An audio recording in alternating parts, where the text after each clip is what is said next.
It's Tony Robbins. Welcome to the podcast once again. Today's focus is on the power of anticipation.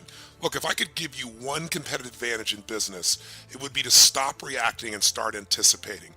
You know, we have all heard the story, I'm sure, and I had the privilege of working with one of the greats in hockey, Wayne Gretzky, and everyone said, look, he's not the tallest guy, he's not the strongest guy, he's not the fastest guy, and yet he's the best. And when somebody asked him a long time ago, you know, how is it that you manage to consistently be one of the best players in the game, perhaps in history?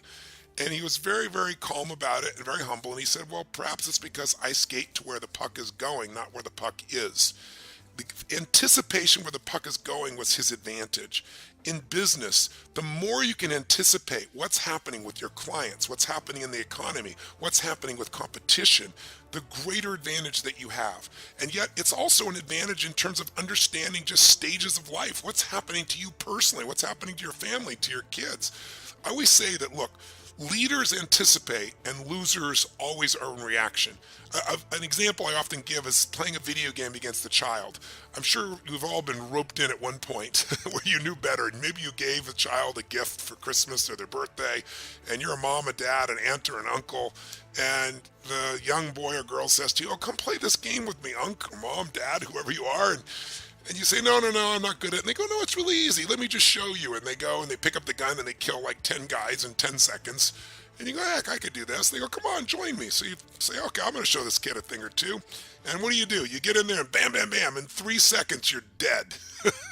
And the child looks at you and says, that was very good. And then they go and shoot bam, ba bam, ba bam, ba bam, ba bam. And they go on for 45 minutes before they get knocked out of one turn. Now you're pissed. Now you're frustrated. Now you're going to show this kid. You're really determined. And what happens? You're dead in 5 seconds. And the kid goes on for another hour.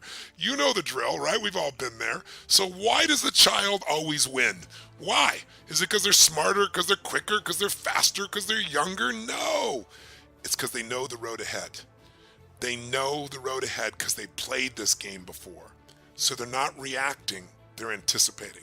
They know the first bad guy is going to be on the left and up, and the next bad guy is going to be on the right and down. And so they can go there instantly without hesitancy instead of trying to react to a problem or a challenge that comes forward to them. And I really believe this is one of the greatest gifts you can give you in your life. So today, I'm going to talk with you here. I have a little session with you here on the power of anticipation, one of my power talks years ago. And, you know, if you think about it in business, those that anticipate, those that find that advantage, those are the people that completely dominate, right? It's another version to some extent of this idea of the blue ocean strategy, but in a different way. And if you will really anticipate, you're going to get a gigantic competitive advantage. So I want to talk with you about that. And by the way, I also want to point out to you in advance that some people anticipate for a period of time. I mentioned in this audio a little bit about the great advantage that Bill Gates created by his anticipation of where, you know, the personal computer market would go. But he stopped anticipating when it came to the web. That's why Google started to dominate at a higher level. Apple found its niche by anticipating. So that's what you're really looking for. And then to help you think about life differently, you know, many people try to think of anticipate tomorrow by looking at yesterday. And we're living in a time of geometric change. We know technology isn't just changing a little. We've hit that curve in the geometric growth where all of a sudden you have these giant transformations that occur. Over the next few 5, 10 years, 15 years, things are going to happen that look like magic. So I thought what we'd do is I asked Anna York to interview Martin Ford. Martin wrote the book, The Rise of the Robots, the technology and the threat of a jobless future. And what's really cool about this is, you know, everybody talks about they want things to be better, but nobody wants to change. And we're going to go through some major changes in our job market, in our technology, because not only are robots coming, this is not something 15, 20, 30 years from now. There's some coming right now, but the price point's going to be so low, it could give you a huge advantage in business if you understand what's coming. So enjoy the podcast and enjoy Martin Ford. But first, let's talk about some anticipation and its power in your own business and life. We live in a world where all business owners have to be able to run two businesses, the business you're in today and the business you're becoming. The world is changing constantly. And now, more than ever, we need to be aware of new technology breakthroughs, new insights, and changes in culture and economics. The business leader who is constantly anticipating and looking at what's around the corner, rather than just running the business they're in now, is the one who will thrive and grow. And as the developed world stands at a unique moment in history, where technology is replacing more jobs than it creates, your ability to anticipate could make or break your business. The people in our society that have been able to anticipate certain trends are the people that are the best in the world at what they do, and they are incredibly successful and wealthy. A simple example of this would be Bill Gates. Here's a young man who's now the richest man in America. How'd he do it? Was he an absolute genius? Yes, he was very, very bright. But there are a lot of other people brighter than him when he went to Harvard. In fact, that's one of the things he was most frustrated with. He used to be king of the hill. He went to Harvard. He wasn't the best. But he did one thing better than anybody else. He anticipated the growth of an industry called personal computers and a specific need that this industry would have, basic software. And you know what? He even anticipated the best way to market it, that if he went out and tried to sell this himself, he would never succeed.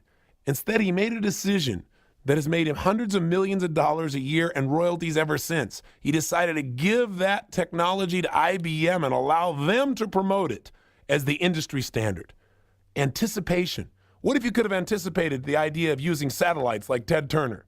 What if you could have anticipated the change in eating habits in our nation, where people now eat good food by choice, not because they're forced to or because they have to. They actually look forward to it. It's like their first step. What if you could have anticipated fat-free foods or yogurts? Just think about what you could have done with that. And you know what? If you look at some of the failures in your life, where have they come from? I would be willing to bet they came from your failure to anticipate. So how do you anticipate change on the horizon? By accepting new paradigms. Because in business, the psychology of a leader who resists a coming trend is capable of destroying everything he or she has built. What do we really need then to master this principle of anticipation? What do we need to do so we can utilize paradigm shifts to our advantage? The first thing we've got to do is adopt a new belief system. And that belief system is that not only is change inevitable, but it is our advantage. The status quo is not to your advantage unless you're already on top and have mastered it for decades. Now, if you're one of those people, let me tell you your advantage. You're going to have to grow, which will make you happy, because you're not going to be happy just sitting on top doing nothing. But for most people in life, they're still pursuing a way to become better, more successful. And if the rules of the game are changing, it means, guess what? You are on an equal playing field with almost anybody else. I'll give you a fun example. I've been reading a lot of books recently because I really wanted to master this experience of anticipation. I wanted to make it more of a science. So one of the things I started doing is reading a lot of books forecasting the future. So I went back and I reread Megatrends from years ago, and then I read Megatrends 2000, and then I read some of Toffler's books, and then I read Joel Barker's book on Future Edge and managing the future. And as I started reading all these books, Faith Popcorn's book, obviously, The Popcorn Report. And what I decided to do is I thought, well, this is really wonderful. But what I'm doing here is I'm getting everybody else's view of the future, which is really valuable information. But I want to know, how are they predicting it? That was one of my major goals in meeting with some of these individuals personally. How are they predicting the future? In other words, in life, what I used to do is I say, who is really successful at something? Something I want to master. And then I go find out what they're doing that makes them successful. I do the same thing. I model their actions and I get very similar results. And it allowed me to save myself a tremendous amount of time. I compressed time by learning by their experience. But as the years went by, I drove my modeling a little deeper. And I started asking not only, okay, this person's getting a result, what are the actions getting that result? But I started going a step deeper and said, what are the organizing principles that are allowing them to know that these are the actions to take in the first place in order to get those results consistently? And I began to pursue organizing principles, which is, by the way, all Power Talk is about. It's my chance to be with you and to share with you organizing principles. And by having this program, I got to continue to pursue new ones that I can share with you. Certainly, we need to review the ones that make sense. Repetition is the mother of skill. But I'm always searching for another distinction, another organizing principle that can increase the quality of our life. So with these people that are futurists, I started saying, okay, what are they doing? Then I started saying, how are they doing it? Where are these trends really coming from in the first place? And as I pursued that, I started looking not just at the trends, which all these books told me about, but how do you track trends? There's a great book called Trend Tracking. And this book describes the way of actually tracking them. It's kind of like what these futurists do to start making their predictions. So now we knew a little bit about their actions. So then I said a step deeper. Okay, I can see how to track it, but where do they actually come from? And I realized that all actions, everything that we're doing, all the behaviors of the masses, those trends are coming from a conditioned way of thinking. So I started studying paradigms, the thought processes that are consistent amongst mass number of people, where a large number of people share the same assumptions about what the rules of the game are, about what's going to happen. They may be absolutely wrong, but if enough people believe it, people start to buy into it. Then I started saying, well, where do those assumptions come from? And where those assumptions come from? Through history. So I've been reading all these books on history and looking at how different ways of thinking through history have created certain consequences in our society. And then I dug even deeper and said, okay, where do these ways of thinking come from? What shapes the way we think and the way we feel in the first place? And I got back down to pain and pleasure. Now, why am I telling you all this? Because out of everything I've read, I've clearly come across one critical organizing principle that you must adopt to be successful in any time in human history. It's a belief system that if you'll adopt it, I guarantee you it will change the quality of your life forever. And the belief is simply this: the same level of thinking that has gotten you to the level of success you have today will not get you to the level of success you want for tomorrow and beyond. In other words, all that's worked for you up until now that you value so much may go out the window in a day. And you've got to not only know that, but anticipate that. Now you say, well, that doesn't feel very good. I don't like thinking about everything I've done that works, may just go out the door tomorrow. I'm not saying it will, I'm saying it may, and you got to be prepared for that. You can't be thinking because you're the best at what you do, you're always going to be the best at what you do just by making incremental improvements. Listen, if you worked in the carburetor industry, what happened? Here you were making the best carburetors in town. You were always making your carburetors better and better and better. And one day, guess what happened? Overnight, there were no more carburetors because we had a thing called fuel injection, which cut fuel usage from 1/3 to 2/3. Everybody needed one. Everybody wanted one. And all those skills that you'd honed for a lifetime were worthless. Or how about the vinyl record industry, where literally overnight it disappeared? Think about it. That's called a paradigm shift, where the rules of the game changed overnight. The rules of the game changed, the barriers changed, the approach changed, and you know what? There are brand new winners, and the people that used to be winners are now losers.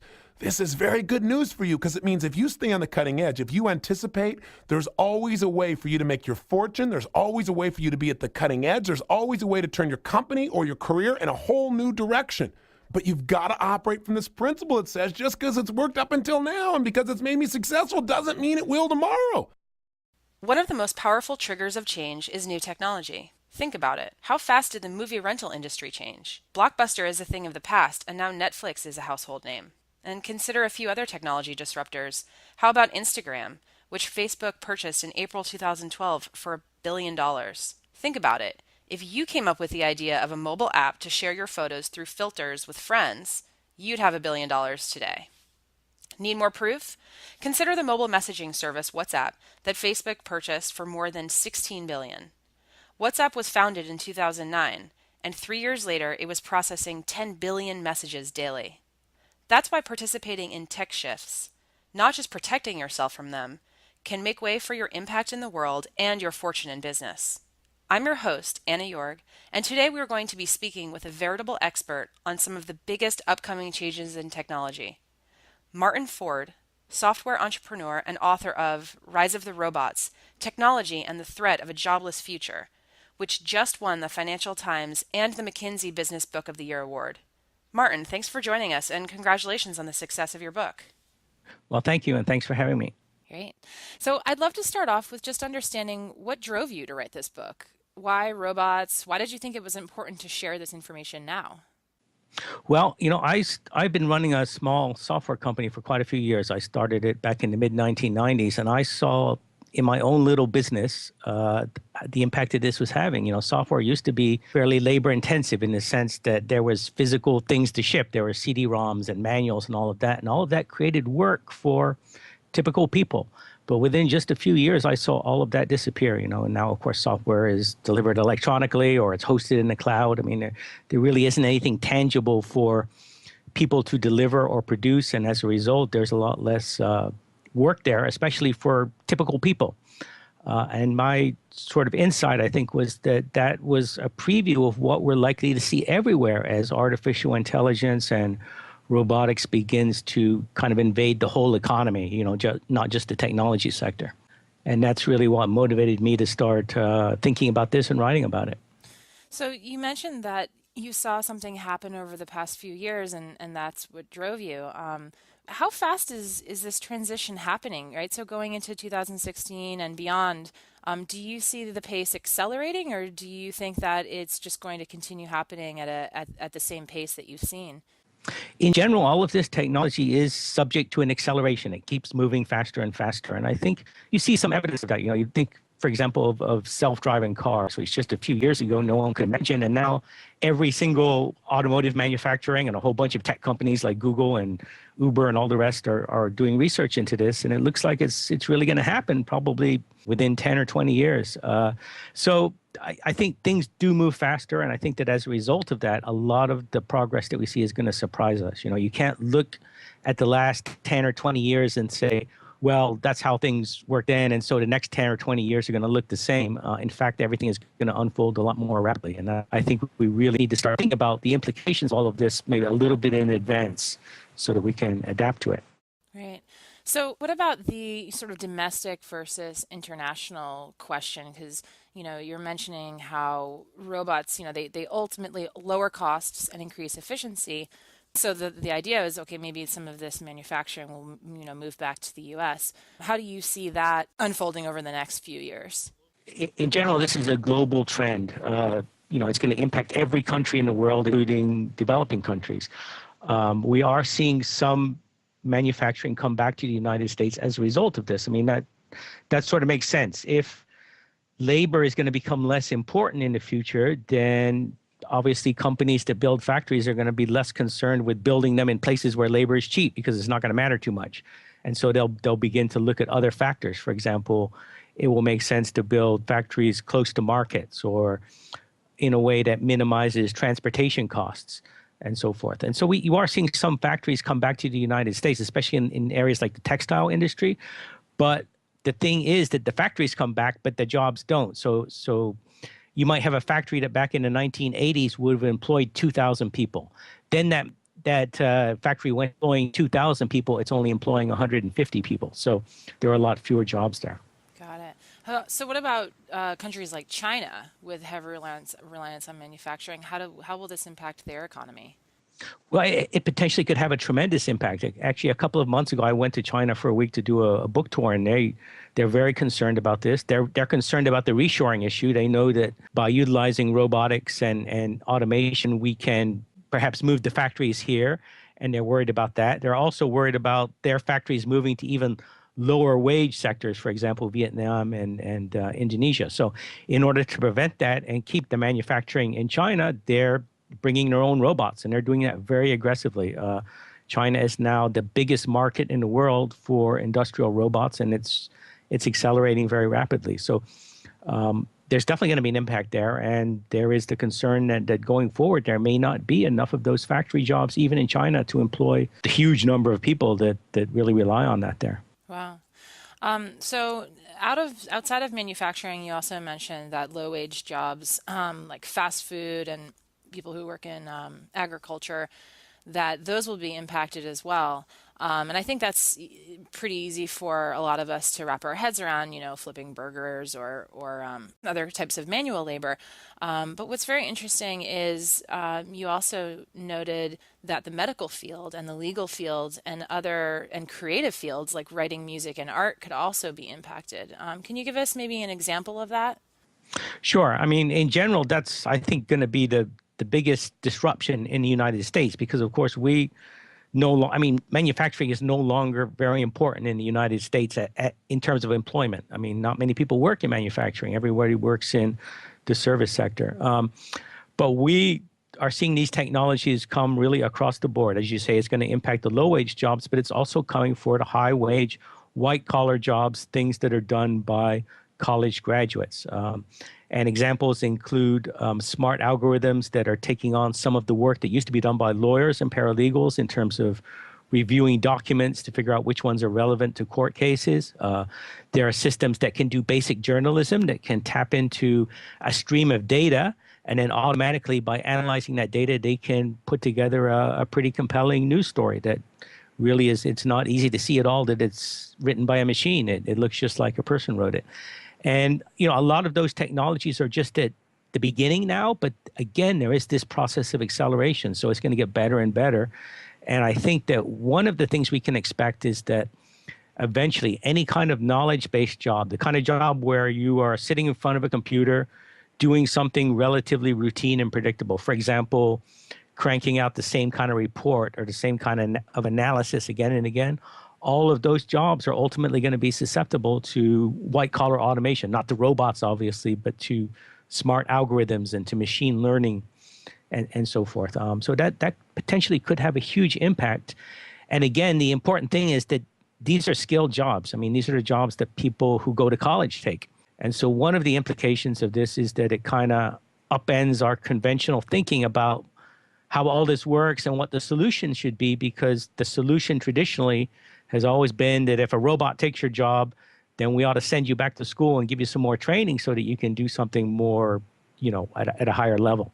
But that conventional way of thinking is really beginning to be upturned by this. Interesting. So going into small business, because a lot of those things you just mentioned, like for instance, writing, if it's a large media company, I could see an algorithm replacing a writer, like you said, like the example that you had used for writing a baseball story or a sports story. What about for small businesses? What are some of the implications for small business owners? Well, in general, this technology is going to become very widely distributed. I mean, traditionally, robots, of course, have been things in factories, and they've been things that only really big corporations with huge amounts of money can afford to buy. But that's changing rapidly. There are companies specifically focused on building much more affordable robots. An example is Rethink Robotics in Boston that builds the Baxter robot. I mean, that's, I think it's about $25,000. In other words, it costs less than it would cost to hire a person, and it's specifically intended to be accessible to smaller businesses. And you're going to see more and more of that as this develops. The same thing is true in terms of the impact on white collar jobs. We're seeing really just kind of a proliferation. So that instead of being these incredibly expensive enterprise software type things that only big corporations can afford, it's going to be apps, and it's going to be things that in some cases might be free, for small business to access, that they can begin to leverage in their businesses. And of course, that's a very positive story for many small businesses. It means there are going to be tools out there that you can utilize that will allow you to compete. But of course, it also means that the smaller businesses, which everyone says are the primary engine of creating jobs in our economy, are likely to perhaps be less labor intensive going forward. And in fact, you already see evidence of that. It turns out that I saw a recent analysis that says that most small businesses that have been started are really just one person now. They don't really hire anyone else. It's really just self-employment, where it's one guy working and utilizing all of this technology that's out there to create a job for himself. And that's what it's going to look like more and more in the future. Wow. So what kind of skill set then would a small business owner need to equip him or herself with in order to leverage the technology, right? In other words, who's going to manage the robots? You definitely need to be technology savvy. I mean, you need to be aware of all these opportunities out there as they develop. You don't, I think, necessarily have to be a computer programmer, but you definitely need to be savvy, and you need to be aware of it, and you need to be constantly tapped into what the opportunities are, because if you're not, your competitors will. I mean, I really think that artificial intelligence and robotics are going to be one of the primary drivers that are going to just upend the competitive dynamic for businesses of all sizes. It's going to become just a hugely important parameter on which businesses of all kinds compete. And you already see that with big tech companies like Google and Facebook. They're like in a talent war right now to get the best people in artificial intelligence because it's become something that is just central to the way they compete. But that eventually is going to scale out everywhere, and it's going to be like that for even the smallest businesses. So, I mean, the message is that you've got to be aware of this, and you've got to be, at the leading edge of this if you want to remain competitive in the future. Yeah, great. So, is there anything else, anything outside of some of the concepts in the book, any recent observations that you've had that you want to share? Well, my general impression is that this is continuing to move. I mean, I see news stories every day that surprise me. I mean, one of the things that's really amazing is the progress in artificial intelligence, and it's particularly in an area that's called deep learning, where you now have machines that can, for example, recognize images better than people. And that's just amazing and incredible. I mean, because this, looking at a visual image and figuring out what it is something that human beings are particularly good at. And if the machines are getting better even at that, then it really, I think, portends a disruptive change. So it's really important to be aware of the extent of the progress we're seeing. And it's really going to have big implications across the board, I think. Really interesting. Well, thanks, Martin, so much for your time. Thank you. It's great to be here. Do you have the right mindset and skills to take your business to the next level? Business Mastery is the only event in the world created by Tony Robbins to prepare you to master the mindset and skills you need in business to elevate your game. A one-of-a-kind, immersive program, Business Mastery will allow you to understand the critical factors impacting your business, then refocus and realign with the strategy and psychology you need to compete and innovate in any economy. Remember, business success is 80% psychology and 20% mechanics.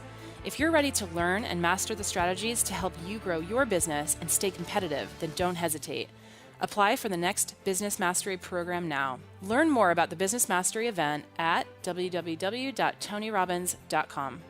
The Tony Robbins podcast is directed by Tony Robbins, hosted by Annie York, and produced by Carrie Song. Brooks Loro is our digital editor. Tyler Culbertson is our media coordinator. Special thanks to Diane Adcock for her creative review. Our website is tonyrobbins.com/podcast, where you can listen to all of our episodes, read articles, and learn more about upcoming events. Copyright Robbins Research International.